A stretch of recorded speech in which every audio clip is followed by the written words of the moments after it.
예, 청결한 마음을 위한 렉시오 디비나 이번 시간 계속 이어가도록 하겠습니다. 먼저 화면 공유하겠습니다. 오늘 이 시간에는 이제 그 렉시오 디비나가 어디에서 출발했느냐에 대한 이야기입니다. 렉시오 디비나가 어떤 학자에 의해서 만들어졌는지 아니면은 종교 개혁 이후에 시작이 되었는지 그 출발이 어디에서 출발이 되었느냐에 대한 내용입니다. 이 렉시오 디비나는 성경에서 시작이 되었습니다. 우리 책 95페이지에 나와 있는데요. 95페이지 내용을 보시면 수도 전통을 중심으로 하여 내려온 렉시오 디비나가라고 시작이 됩니다. 수도원 전통의 중심이라면 이 얘기가 이제 렉시오 디비나가 수도 전통, 그러니까 사막의 교부들, 그다음에 수도원 운동, 베네딕트 수도원, 여기 베네딕트 수도원에서 굉장히 활성화가 되었던 그 중심에서 내려온 렉시오 디비나가 오늘날까지 내려왔던 이 렉시오 디비나가 그러니까 구체적으로 어디에 뿌리를 두고 영향을 받았는지 그리고 시대와 더불어 어떤 변화의 과정을 거치면서 오늘날 재발견되었는지 이것이 중요하죠. 이 내용을 아는 것이 중요합니다. 흔히들 렉시오 디비나라 하면 우리 장로교 교인들은 이 용어를 들어보지 못했습니다. 이게 뭐야? 이거 됩니다. 이게 무슨 내용이야? 렉시오 디비나가 뭐야? 잘 모릅니다. 그리고 어떤 분들은 이 렉시오 디비나, 좀 카톨릭 냄새가 나는데? 뭐 이렇게 얘기하시는 분들도 계십니다. 왜냐? 모르기 때문입니다. 교회에서 배운 적이 없고요. 또 들은 적이 없기 때문에 당연한 질문입니다. 근데 이 렉시오 디비나는 어디서부터 시작이 되었느냐? 수도원에서 시작이 되었느냐? 아니면 사막교부에서 시작이 되었느냐? 아니요. 그 이전부터 렉시오 디비나는 성경 안에서 찾을 수가 있습니다. 렉시오 디비나는 성서 안에서 어떤 틀을 가지고 실천된 것은 아닙니다. 이게 렉시오 디비나야 라고 성경에, 구약 성경과 신약 성경에 이렇게 있는 것이 렉시오 디비나입니다 라고 알려주진 않습니다. 후에 교회 역사 속에서 렉시오 디비나의 그 성서적 기원을 발견할 수가 있었습니다. 이것이 렉시오 디비나 아닐까? 이렇게 되는 거죠. 성경 안에서 분명히 있을 거야. 성경 이 부분이 렉시오 디비나야. 가 된 겁니다. 그래서 출발이 성서적 기원에서 발견할 수 있고, 성경에서 출발이 된 겁니다. 하나님의 말씀을 살고자 했던 유대인들의 그 능동적 독서 모습, 내가 하나님의 말씀을 읽겠다라고 하는 그 능동적 독서 모습은 성경 여러 곳에서 확인이 됩니다. 구약시대 유대인들은 큰 광자에 모여 쉐마, 들으라라고 외칩니다. 랍비가 나와서 들으십시오. 이스라엘아, 들으십시오. 그게 들음 아니겠습니까? 거기에 이제 마음에 새기고 암송하고 음미하고 회당에 모여 토론하는 것. 하나님의 말씀을 들었습니다. 그것을 마음에 새기기 위해 되새김질합니다. 그렇죠? 그리고 그것을 음미합니다. 그리고 이것이 어떻게 우리의 삶의 자리에서 펼쳐지는지 토론합니다. 이게 경험인 거죠. 말씀에 대한 경험. 말씀을 듣고, 읽고, 기억하고, 읽으면서 경험해 가는 겁니다. 이 시대가 음독 시대입니다. 소리로 읽는 시대죠. 왜? 문서가 없기 때문에 성경이 딱 정해져 있는 종이 페이퍼가 아니기 때문에 음독 시대입니다. 소리음입니다. 소리로 읽는. 그러니까 소리로 랍비가 얘기해주는 그 소리에 귀를 기울이고 그 내용을 듣는 거죠. 독서는 독자를 위한 읽기라기보다 듣는 천중을 위한 공동 독서입니다. 이스라엘아 들으라. 1대1의 관계가 아니라 이스라엘 전체 무리를 대상으로 이스라엘아 들으라. 이 독서, 이게 공동 독서였습니다. 유대인들에게 이런 성경 묵상은 하나님의 백성이요 같은 유대인이라는 기억을 공유하는 의례입니다. 같이 하나님의 말씀을 듣습니다. 그쵸? 공동 독서이기 때문에 똑같은 본문의 말씀을 듣습니다.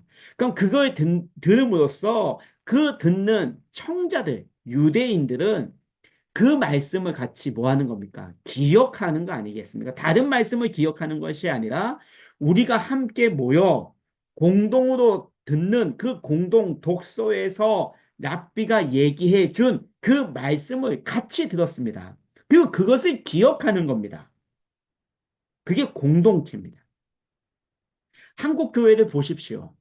우리는 이렇게 흔히들 얘기합니다. 아, 우리 교회를 옮기면 옮긴 성도들을 쉽게 만날 수가 없어. 라는 이야기를 합니다. 왜요?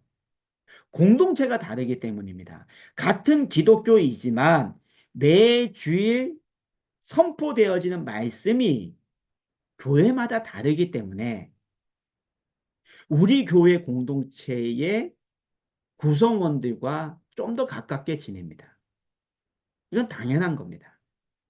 그건 이제 우리가 폐쇄적으로, 아, 우리 교회, 이게 아니라 자연스럽게 그렇게 되어가는 거죠.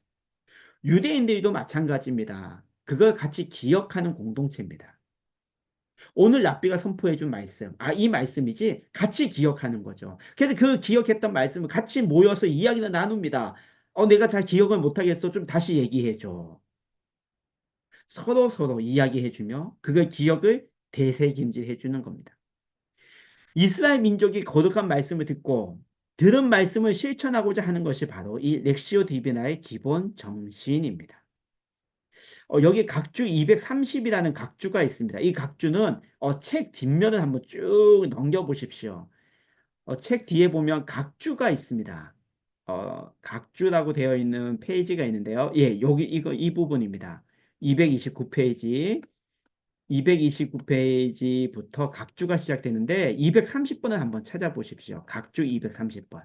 제가 쭉 넘기겠습니다. 예, 여기 230번. 나오죠? 여기를 다시 한번 읽어보겠습니다. 그럼 성경인데 성경에서 렉시오 디비나가 시작이 됐는데 그럼 어디서 시작이 됐느냐? 느헤미야 8장을 보십시오.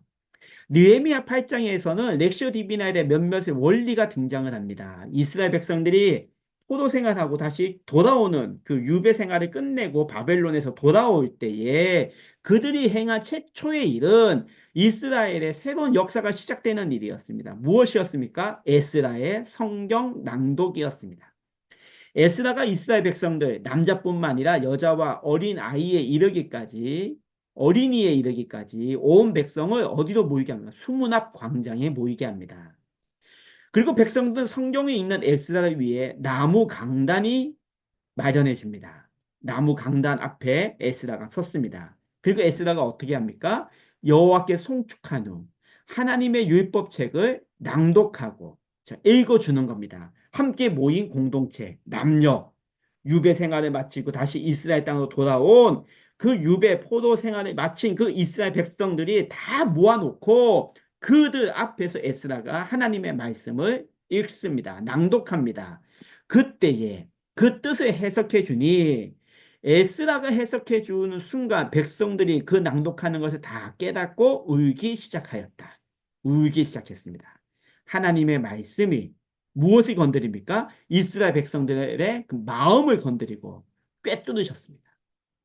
울기 시작했습니다. 어느 한 사람이 운 것이 아니라 그 수문 앞 광장에 모인 그 이스라엘 백성들이 함께 눈물을 흘렸습니다. 이건 마음과 마음이 연결되는 겁니다.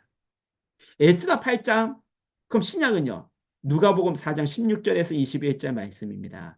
예수님께서 가버나움과 나사렛 그리고 갈릴리 여러 회당에서 행하신 일도 이같은 형태의 거룩한 독서였다. 누가복음 4장에 예수님이 이사야 말씀을 선포하지 않습니까? 61장 단락을 읽으실 때 예수님께서 이를 현재로 옮겨오십니다. 오늘이라는 거죠. 오늘. 이사야가 61장에 그 이사야 시대 때 선포되었던 말씀이 오늘 예수님의 선포 속에 오늘로 현재화가 되는 겁니다. 과거의 말씀이 아니라 그 말씀이 오늘 이루어진다입니다. 오늘로 가지고 오셨습니다. 누가요? 예수님이요. 예수님은 하나님의 말씀을 오늘로 가져오고 회중은 예수님의 선포로 인해서 그 말씀이 오늘 실현됨을 깨닫게 되는 겁니다. 말씀이 오늘 우리에게 이루어질 때 그 말씀은 과거의 사건이 아닌 현재의 사건이 되고 우리는 살아있는 말씀을 듣게 되는 겁니다. 이게 말씀이 현재화 그리고 내면화가 되는 겁니다. 예수님이 보여주셨습니다. 그렇기 때문에 오늘 우리가 성경 말씀을 읽을 때에도 이 성경 말씀이 과거의 말씀이 아니라 오늘 나에게 주시는 말씀이라는 겁니다. 오늘 우리의 삶의 자리, 내가 서 있는 이 자리에 하나님의 말씀이 선포되어지고 하나님의 말씀이 펼쳐지는 곳이 되는 겁니다. 그래서 말씀이 현재화가 되고 내면화가 되는 겁니다. 마음을 건드리게 되는 거죠. 그리고 중요한 말씀이 있습니다. 예수님께서 낭독한 다음 20절 말씀을 보시면 다 주목하여 보더라 하였습니다. 보더라입니다. 누구를 보는 거예요? 예수 그리스도. 회당에 있던 사람들이 그리스도의 봅니다. 예수 그리스도를 바라보는 겁니다. 바라봄 관상인 겁니다. 침묵 중에 주님의 현존을 관상하는 겁니다. 예수님을 바라보는 겁니다. 렉시오 디비나는 읽기 있습니다. 말씀을 읽습니다. 듣습니다. 그리고 그 들은 말씀을 가지고 기도의 자리에 나아갑니다. 그리고 말씀으로 기도하며 누구를 바라봅니까? 예수님을 바라보는 겁니다. 이게 렉시오 디비나입니다. 이게 렉시오 디비나의 원리입니다. 예수님을 바라보았다. 또 누가복음 23장에 엠마오로 내려간 두 제자의 말씀이 나옵니다. 예수님은 현재의 삶의 상황을 즉 말씀, 토라와 선지자와 연결하라고 가르치면서 제자들에게 사건을 해석해주고 있는 새로운 차원의 의미와 가능성을 보여줍니다. 엠마오로 내려가는 두 제자에게 예수님이 말씀하시는 거죠. 같이 내려가면서 이런저런 이야기하지 않습니까? 그리고 선지자와 율법과 예언서와 선지서에 나에 대해서 어떻게 기록되어 있느냐라고 말씀하십니다. 예수님이 과거의 말씀을 그 두 제자, 엠마오로 내려가는 두 제자들 그 삶의 자리에서 무엇을 해줍니까? 해석해주고 있습니다. 아, 이런 말씀 아니겠니? 라고 해석해줍니다. 새롭게 말씀이 재해석이 되는 겁니다. 그래서 그들은 어떻게 됩니까? 그리스도의 경험을 하게 됩니다. 경험을 통하게 됩니다. 경험을 위한 틀이 형성이 됩니다. 말씀이 이렇게 해석이 되네? 아, 이 말씀이, 우리들 삶의 자리에서 이렇게 해석이 되는구나. 이 말씀이었구나. 그리고 그 두 제자들의 마음이 어떻게 됩니까? 뜨거워지지 않습니까? 예수님께서 성경을 풀어주실 때의 마음이 뜨거워짐을 경험합니다. 그리고 그들의 행동은요, 예루살렘을 향해 다시 방향을 틀었습니다. 성경에서 이렇게 엠마오로 내려가는 두 제자, 그리고 성경에서 예수님이 나사렛 회당에서 선포되어지는 말씀, 에스라 말씀의 낭독, 구약과 신약에서 렉시오 디비나라는 이 틀의 말씀이 기록이 되어 있습니다. 그리고 이것이 후대에 믿음의 후배들이 렉시오 디비나, 거룩한 독서, 하나님의 말씀을 읽고 기도하는 것, 시작이 된 겁니다. 똑같은 원리입니다. 말씀을 읽고 나서, 말씀을 듣고 나서 누구를 바라봅니까? 예수 그리스도를 바라보는 겁니다. 말씀을 듣고 나서 그 말씀이 내 삶의 상황과 재해석이 됩니다. 이 재해석이 되지 않으면 말씀이 공허합니다. 말씀이 나와 상관이 없게 됩니다. 그렇기 때문에 우리가 읽은 이 말씀을 가지고 내 삶의 자리에서 어떻게 이 말씀을 해석해 주는지 예수님께 질문해야 됩니다. 그리고 예수님은 그 말씀을 해석해 줍니다. 우리의 삶의 자리에서요. 다른 곳이 아닙니다. 제 삶의 장소에서 해석 아닙니다. 나의 믿음의 여정길 속에서 그 말씀을 해석해주고 깨닫게 해줍니다. 렉시오 디비나입니다. 그래야 우리의 마음이 뜨거워집니다. 다시 95페이지로 넘어가겠습니다. 95페이지로 쭉 넘어가서 마지막 단락 한번 보겠습니다. 여기입니다. 토마스 키티 그의 저서 좋은 몫이라는 책에서 마리아가 예수님의 발치에 앉아 말씀을 경청하는 것이 나중에 렉시오 디비나가 불리게 된 것이다라고 했습니다. 이 마리아 마르다 이야기 알지 않습니까? 예수님이 오셨는데 마리아는 예수님의 발치에서 말씀을 듣고 마르다는 열심히 일하고 뭐 이런 이야기를 가지고 토마스 키팅이라는 영성학자는 아 이게 렉시오 디비나다라고 이름을 불리게 되었다입니다. 이처럼 구약 성경과 신약 성경 속에 렉시오 디비나의 흔적을 찾아볼 수 있습니다. 그 흔적에도 들음이 있고요. 기억이 있고요. 읽기가 있고 그리고 경험, 마음의 변화. 그 경험들로 마음의 변화를 형성하고 있었습니다. 엠마오로 내려가는 두 제자 기억하십시오. 경험이 되고 재해석이 되니 마음이 뜨거워져 어디로 향합니까? 예루살렘으로 올라가는 그 모습, 렉시오 디비나입니다. 렉시오 디비나는 카톨릭 것도 아닙니다. 우리 겁니다. 기독교 역사, 예수님, 그 이전 하나님께서 우리에게 하나님의 말씀을 어떻게 읽을 것이냐 말씀해 주시고 가르쳐 주신 것입니다. 렉시오 디비나입니다.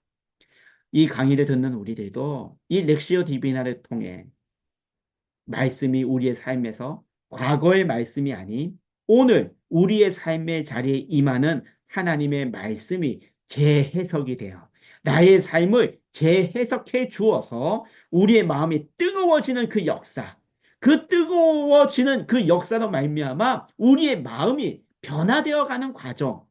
그래서 우리가 청결한 마음으로 하나님을 바라보는 그러한 주님의 자녀들이 다 같이 됩시다. 오늘은 렉시오 디비나의 그 뿌리에 대해서 성경에서 출발한 렉시오 디비나에 대해서 이야기를 나누었고요.